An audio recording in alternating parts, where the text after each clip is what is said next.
Hello there guys, you're listening to Ebird Online, and today I've got another brand new couple for you from Before the 90 Days Season 5. I'm going to be talking today about Gino and Jasmine. Gino's a 51-year-old American engineer, and it would seem that he's met via the internet Jasmine, or Jasmine, the love of my life, as Gino enthusiastically calls her. She's 34, she's from Panama, and to my surprise, she teaches American literature. And Gino tells us she's the smartest girl I've ever met. I believe him. And guys, within the first 4 or 5 seconds of listening to Gino, I can already tell it's going to be hilarious inadequacy on a loop. But before we get into that, let's get into this. Please don't forget to subscribe to my channel if you haven't done so as yet. And that way you can avert tragic circumstances such as missing a video or failing to watch a video in a timely manner. I'll quickly guide you through how to avoid this. Press the big red button marked subscribe. There we go, it's as simple as that. And if you enjoy the video, please don't forget to smash the like button furiously. Thanks guys. And so without further ado, I give you Gino and Jasmine. So we first meet Gino, and he's at home in his apartment, and you can tell that his life seems to have been untroubled by success thus far. He tells us he's a simple man, the jokes just write themselves, with simple taste. And then he decides to let us in on his backstory. So he was married for 7 years to a Brazilian, and apparently he was working in Brazil, so I think he met her in real life. And they fell in love, and he brought her to America on a K1 visa and promptly married her. They were together for 7 years, which I guess kind of shows that maybe they were in love. And he tells us they then split up by mutual consent. Now guys, I don't know what you think. Not very many relationships end by mutual consent. Usually one person says it and the other person says, yes, I was thinking to finish it myself. Or as the Ebird used to do, wait until someone's about to finish with you and then quickly jump in with a, I don't think this is working, and sneak in first. Usually one person wants to finish and the other person's absolutely devastated. I think as a rule of thumb, the person that says the word mutual is the dumped. I think that she finished with him. But Gino tells us he'd like to start a family, and at the age of 51 he feels he's running out of time and this might be his last chance. And then he gives his all too frequent nervous yet irritating laugh. Guys, how sharper than a serpent's tooth to have an irritating laugh? It's actually far worse than mine though, and on that we can all agree. He has a rather concerning diet, which seems to consist almost entirely of ready meals. And I'm hoping that Jasmine can cook, otherwise she's going to be even more deeply disappointed when she finally makes it to America, because come on guys, we know she's going to be, don't we? Oh Ebird, don't be so nasty, what evidence have you got for that? Well, it was his trip round the chemist that did it. So Gino was in a chemist, and I couldn't help but notice this doubled as an off licence. That's my kind of chemist. And he lets us know he hardly travels and he doesn't know what to take, and so he asks the chemist, can you help me to decide what I need to take on holiday to Panama? Now we all know good and well, if this hadn't have been televised, the chemist would have told him to piss off. But instead he said, all the questions are free.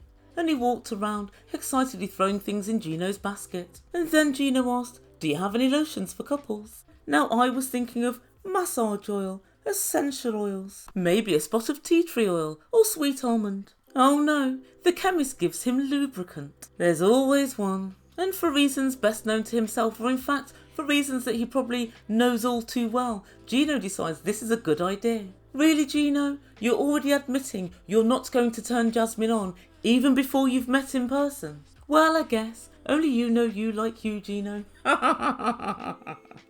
Oh dear.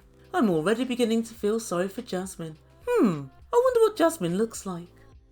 Oh my god, Gino's picking fruit from the very top of the tree. My girl's a 10 out of 10. Well, I don't even really know what 10 out of 10 means. I don't understand this whole rating system, but she's a very good looking girl. And Gino's not bad looking. He's just a sandwich short of a picnic. But I would say he has his work cut out with this one, he really does. She's posing up a storm, she's got her lips done, her cheeks done, her tits done. She's got a smackdown of her body, and she teaches American literature. Gino, at this point in time, I unfortunately have to inform you that there's a very real possibility that the moment you get her back to America, someone's going to take her off your hands, pronto. Whatever you do, make sure that Jesse Meester and Tom Brooks are both blocked from her Insta. Both of those guys will slither into her DMs without so much as a shag your bird. So next time we see Gino is at home and is continuing with his narrative of questionable ability to satisfy Jasmine sexually. He's got a whole load of ripped condoms and a box full of Viagra. And so Gino's brother and sister-in-law come over and they tell him they're very concerned about him going to meet Jasmine for Christmas and New Year, especially when Gino says that Jasmine wants a couple of kids and he's up for it. He'd like to start a family as well. They think at the age of 51 he's too old, and they also point out that he doesn't really know her. Well, he knows she's a handful. He also knows she's a little controlling. Because the next thing we see, guys, absolutely blows my mind. So he decides to go and get a takeaway. And then he calls her to say, I've ordered a takeaway. And she said, well, yep, I'd like to see evidence because I've got no idea what you've been doing for the whole of the day. Say what? And then Gino explains to us that if he doesn't send her texts and photos, she gets really upset with him. She has trust issues, you don't say. So he goes to get his fish and chips at the takeaway, and whilst he's outside, he FaceTimes her. And she says, yep, I want to go in there with you, so I want to stay on the phone whilst you go and get your takeaway. So he goes in to get his takeaway. And then, like the little nincompoop he is, he asked the server what her name was. And she went, it's Brittany. And he went, thank you so much, Brittany. And he left. And when he looked back at his phone, Jasmine had a face like a bulldog chewing a wasp.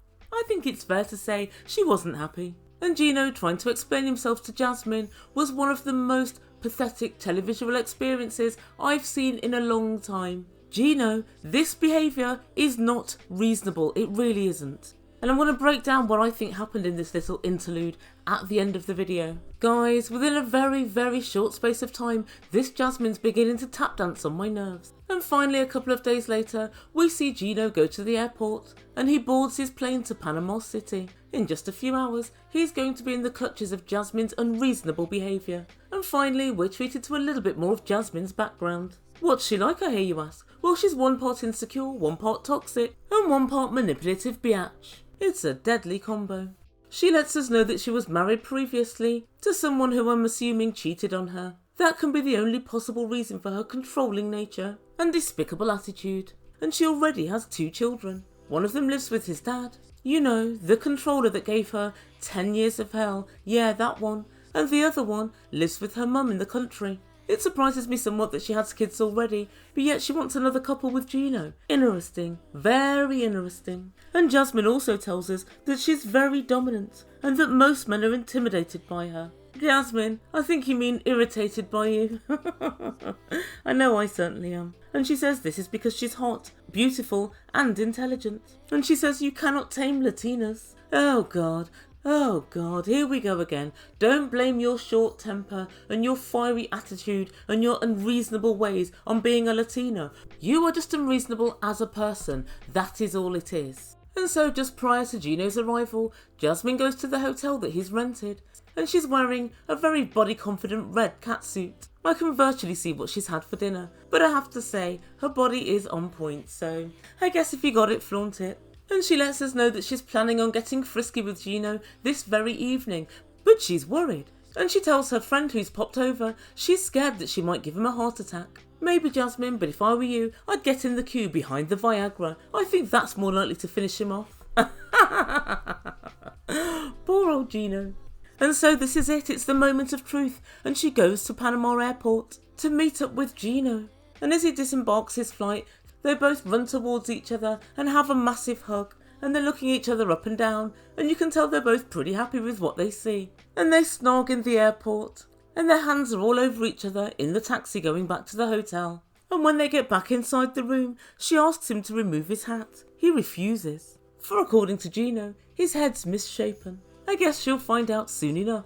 And it seems as if Gino's bought gifts. Oh, how lovely. What did he buy her? An electric toothbrush and pregnancy test. Guys, who said romance is dead? Oh dear, Gino did with the gifting of this present. But Jasmine decides to tell production that although Gino doesn't know at the moment, she's taking birth control. Wait, what? Oh right, things are all beginning to make sense now. And as they lay on the bed, she asks him for the password to his iPhone. He says it's my face. Oh Gino, a lie you will tell. There's also a digital password as well, you know. But she asks him, even if he's asleep, will she be able to open the phone, and he tells her yes. And she said, good, so I can check it. I want to check if you're a good boy. And that's where we leave the episode for this week. So what does the Ebird make to all of this? Well, I think Jasmine's going to find Gino a lot less interesting post-visa. That's my honest initial assessment of this relationship. Now, I've got next to no evidence of this, except for one thing which really stuck out to me. Gino said to his brother and sister-in-law, yeah, Jasmine wants to have 2 children. And so I agreed with her. I'm going along with it. I'd like to have them as well. But then it turns out that, 1, she's already got 2 kids, and if she moves to America, the chances of her bringing those children to America I think would be very slim. Her youngest son has a medical condition. She gave no details, but I guess getting health insurance in America is difficult as it is without pre-existing conditions. And the other child lives with his dad. So you want to leave those children there, come to America and create 2 new children? No, you don't, Jasmine. I think what you want to do is make Gino think that she's his last chance of having a family. Come to America, roll out your 2 years, and then jump off to a better option, Natalie style or Larissa style. That's what I think the medium-term plan is for Jasmine. And as for Gino, I think that he just likes the way that Jasmine looks. I'm not sure if he really knows her personality as yet.